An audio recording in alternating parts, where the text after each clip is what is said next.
Hey everybody, Happy New Year, it's Chuck. Wanted to give you some updates on the track vehicle. Just for a time reference, we've just barely avoided a war with Iran.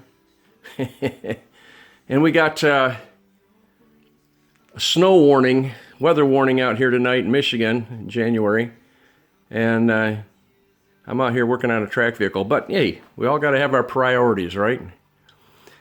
Tell you a few brief updates I've done on the track vehicle. Just to let people know I'm still working on it. We're trying, and we're trying to fix some of our mistakes. One of the things we did, if you've been following along, I set this engine back a little farther on this unit, farther than this one, because I just didn't want all the weight on the axle above the axle. Well, I'm finding there's a lot of weight back here. It's a 75-pound motor on this one. Tends to pull wheelies a lot more. So I went ahead. I've got this secured and framed up, lot tougher, and so I think we're going to be okay putting that engine up front. That's what we're doing. Move that forward. That's one of the things we're doing. Another thing we're doing is a chain tensioner, and good time to work on that. And this is not the one I'm going to use. This is way too big, but I've got some plans for the chain tensioner. Putting it probably down underneath every one of these things I've had. The chains get stretched, and you can build it. And there's a little slide room built in on your pillow block bearings. Sometimes depends on what you use, or else you have to hog out your frame a little bit, and it tends to move. There's a lot of pressure on this, so I'm trying to just build a tensioner with that. So we're going to do that. And number 3, I've been working on the sprockets. A little update on the sprockets. You can fudge a lot of things on a track vehicle, but you got to have your track engagement properly.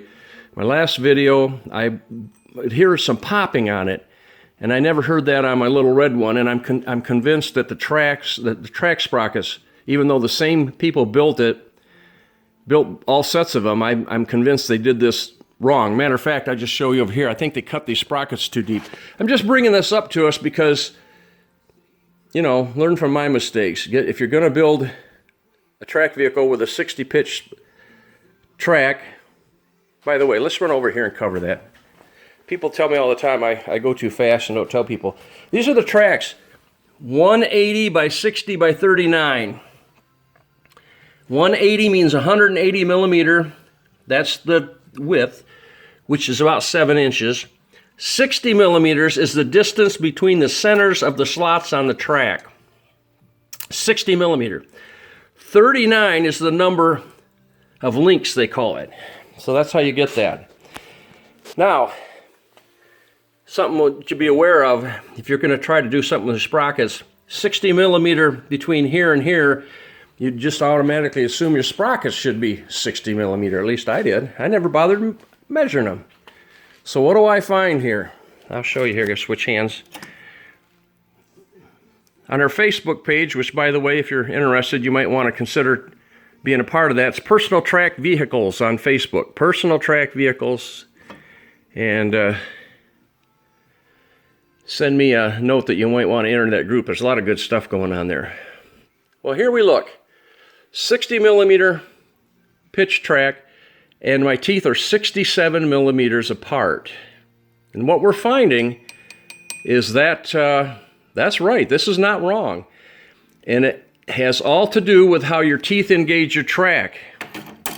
Doesn't have to be 60 and 60. You need a little room in there because you're really only grabbing one part of that track at a time. It grabs it there, then it grabs it there, and then it grabs it there, and they release.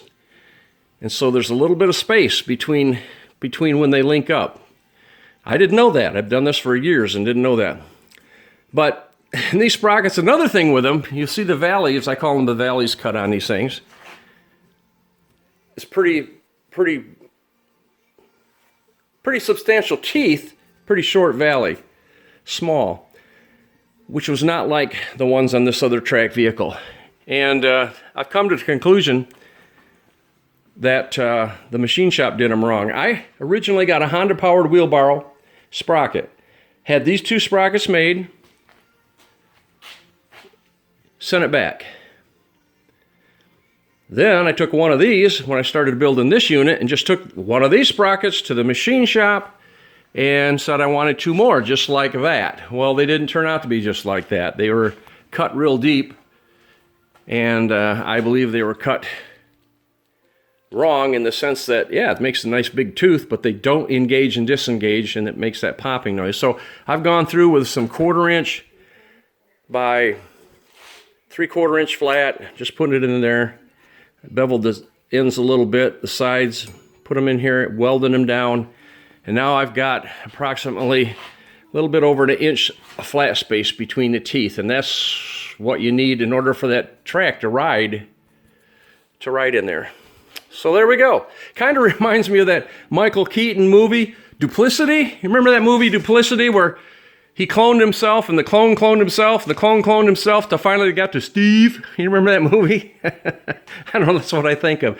You shouldn't take a clone of a clone. We need a good original copy. So anyway, we're fixing that. We're going to work on the suspension here, this particular torsion suspension. Found out these things aren't strong enough to do what we want to do. Good idea. Concept might have been okay, but they're just not strong enough. Well, it's hard to do it on the chain, but they move a little bit of slop in the way they're built, but this one was riding way back on the tooth. Excuse me, on the take-up wheel. So we're eliminating this whole suspension. We've got another plan. We'll show that in the next video. So move the engine forward, working on the sprockets, working on the chain tensioner. You'll probably want to do something like that. And I'll show you what I'm building. I got a different sprocket coming. That's really big. I got a different one coming. I think it'll be a lot better, kind of cool. I got a really cool idea. And this one, Little Red here, the only thing I've done to him is I cut him off here and added a couple inches in the steering. It was getting where I was driving it, where it's hunched over a little bit, and it's not comfortable. So I had to have something to do, waiting for other parts and stuff to come along, so I fixed that one. All right, I guess that's a brief update, and we'll let you know how it goes. And I want to thank my viewers and subscribers and my sponsors, and sign you off with my traditional God bless you, and we'll talk to you next time. Personal Track Vehicles on Facebook. Personal Track Vehicles, if you're interested, seriously interested, come join us. Bye now.